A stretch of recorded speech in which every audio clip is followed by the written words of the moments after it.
You are currently broadcasting your location to 3 satellites, 5 Wi-Fi access points, and a cell tower owned by a company that sells your movement data to the highest bidder. If you threw your phone in a river right now, an AI model would flag you as a high-risk anomaly within 45 minutes. They wouldn't send a search party. They would just wait. You'd log into a burner email or buy a bus ticket with a debit card you thought was clean. And just like that, the grid lights up. Game over. See, the movies lied to you. They told you disappearing is about hiding. It's not. Hiding implies there is a you left to find. Real disappearance, state-level evasion, is about murder. You have to kill the person you were. You have to burn the data, salt the earth, and become a ghost in a machine designed to hunt ghosts. Most of you think, I have a VPN. I'm safe. You are not safe. You are laughable. A VPN is just a tunnel with a kick me sign on it. To a serious investigator, seeing a VPN connection coming from a residential IP looks like a flare. It says, look here. I have secrets. If you actually want to disappear, you don't hide your data, you drown it. Intelligence agencies call this noise injection. If you go silent, the algorithm spots the vacuum. So, before you leave, you don't delete your history. You script a bot. You have it search for baby strollers and vacation tickets 24 hours a day. You click every ad. You create a digital doppelganger, a fake version of you so loud and consumerist that the real you can slip out the back door while the algorithm is analyzing your interest in lawnmowers. But that's just software. The part that breaks 99% of people is the hardware. You have to ditch the iPhone, obviously, but you can't just buy a burner at Walmart. Walmart links the serial number of that Nokia to the credit card of the guy standing behind you. You buy the burner with cash 3 towns over, and you'd never carry it in your pocket. You carry it in a Faraday bag, a copper-lined cage, because even when a phone is off, the baseband processor is still listening. You need an operating system with amnesia. Windows records everything. You need Tails OS. It runs off a USB stick. You plug it in, do your business, pull it out,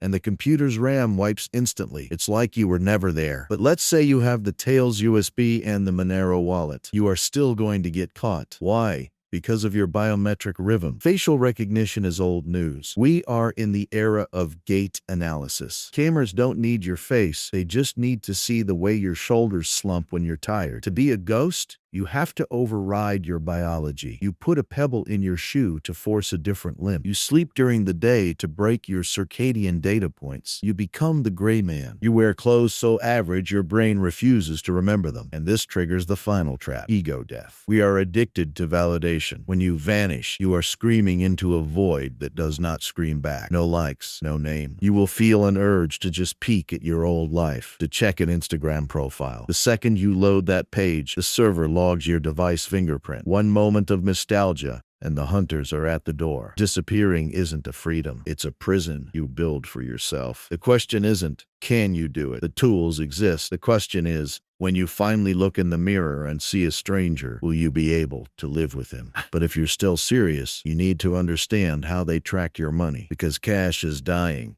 and the digital ledger never forgets.